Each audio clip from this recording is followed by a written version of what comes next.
पाकिस्तान के प्रधानमंत्री, boot polish प्रधानमंत्री शहबाज शरीफ और फील्ड मार्शल आसिम मुनीर ने राष्ट्रपति ट्रंप की चापलूसी करने में कोई कसर तो नहीं छोड़ी।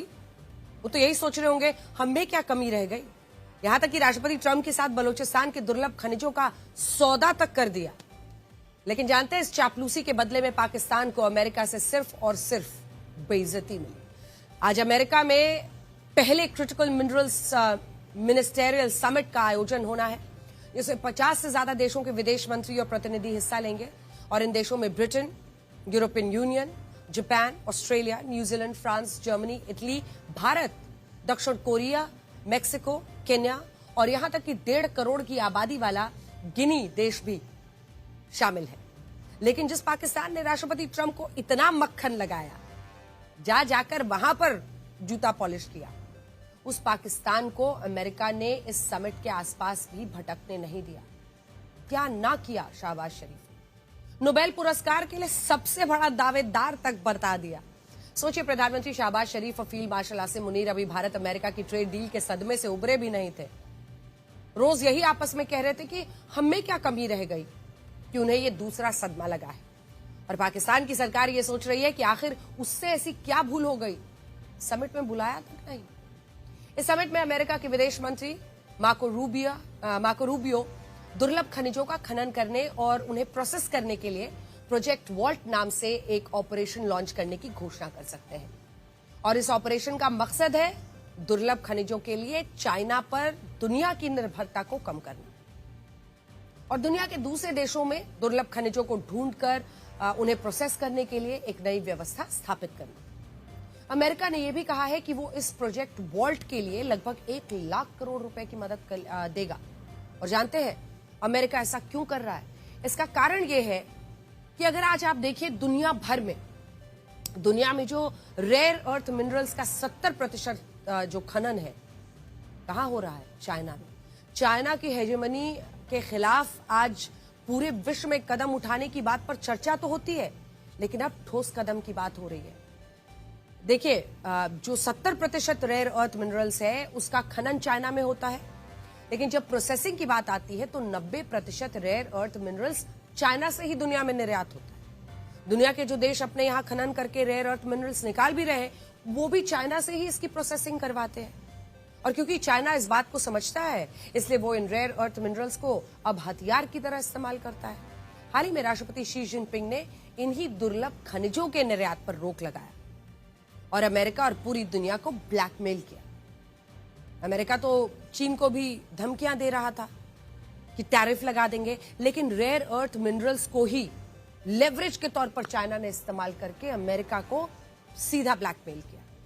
यहां अमेरिका भी इसलिए बेबस हो जाता है क्योंकि अमेरिका में दुनिया के 14% रेयर अर्थ मिनरल्स का खनन होता है, लेकिन अमेरिका की बड़ी मजबूरी यह है कि वो इन खनिजों को रिफाइन करके इस्तेमाल नहीं कर सकता और उसे चाइना से मदद लेनी पड़ती है। और यही कारण है कि अब अमेरिका चाइना पर दुनिया की इस निर्भरता को घटाना चाहता है, कम करना चाहता है, और इसके लिए भी वो भारत के साथ अपना सहयोग बढ़ा रहा है।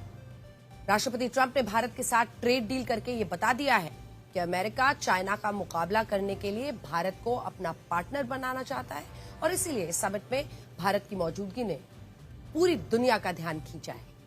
हालांकि भारत को लेकर अच्छी बात तो यह है कि हम किसी भी तरह की गुटबाजी से दूर रहते हैं। हम एक ही समय पर Russia, China, America, European union सबके साथ रिश्ते रखते हैं और यही बात भारत को अंतर्राष्ट्रीय राजनीति में मजबूत बनाती है, क्योंकि हम देश का हित देखकर जहां पर जिस मुद्दे पर जिस देश के साथ लाभ होता है फैसला लेते हैं और आगे बढ़ने का हमने सही तरीका खोजा है। इसके अलावा भारत की एक और ताकत यह है कि अब वो दुनिया के एजेंडे पर नहीं चल रहा, हम अपना एजेंडा खुद सेट कर रहे हैं। हमने दुनिया को बताया है कि मल्टीलैटरल रिलेशनशिप क्या होता है। हमने दुनिया को ये साफ स्पष्ट शब्दों में और अपने तरीकों से बता दिया है कि वर्ल्ड ऑर्डर अब किसी एक और दूसरी धुरी के इर्द गिर्द नहीं होगा।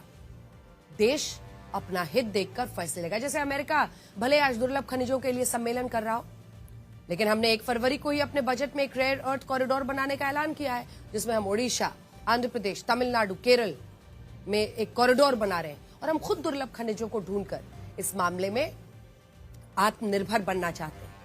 यहां बड़ी बात यह है कि दुनिया भी भारत के इस पोटेंशियल को समझ रही है और इसी का नतीजा है कि आज हर देश भारत के साथ ट्रेड डील करने का मौका नहीं चूकना चाहता। पिछले 6 महीनों में भारत ने Britain, New Zealand, Oman, European union और अब अमेरिका के साथ ट्रेड डील का ऐलान किया है और ये सिलसिला यहां पर रुकता हुआ नहीं दिखाई दे रहा है।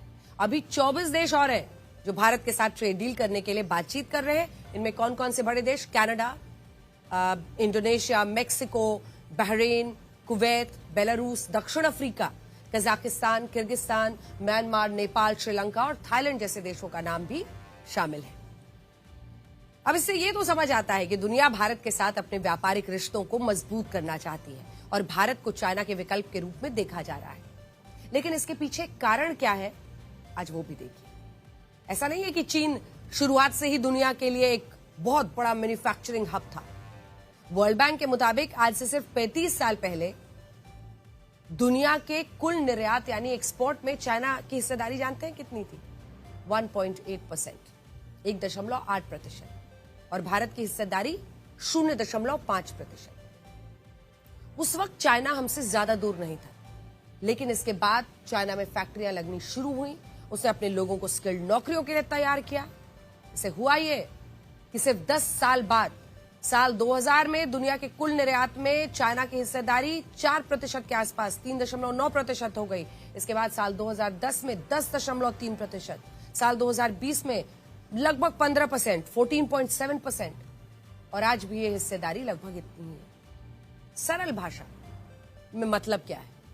दुनिया अगर हर साल 100 रुपए का सामान खरीद रही है तो 15 रुपए का सामान पूरी दुनिया अकेले चाइना से खरीद रही है, चाइना बेच रहा है, जबकि भारत अभी चाइना से बहुत पीछे है। 1990 के बाद जिस तरह चाइना का निर्यात पूरी दुनिया में बढ़ा, वैसे भारत नहीं कर पाया, जिसकी वजह से पिछले 35 सालों में दुनिया के निर्यात में हमारी हिस्सेदारी कहां बढ़ी? 0.4%, माफ कीजिएगा 0.5% से 1.8%।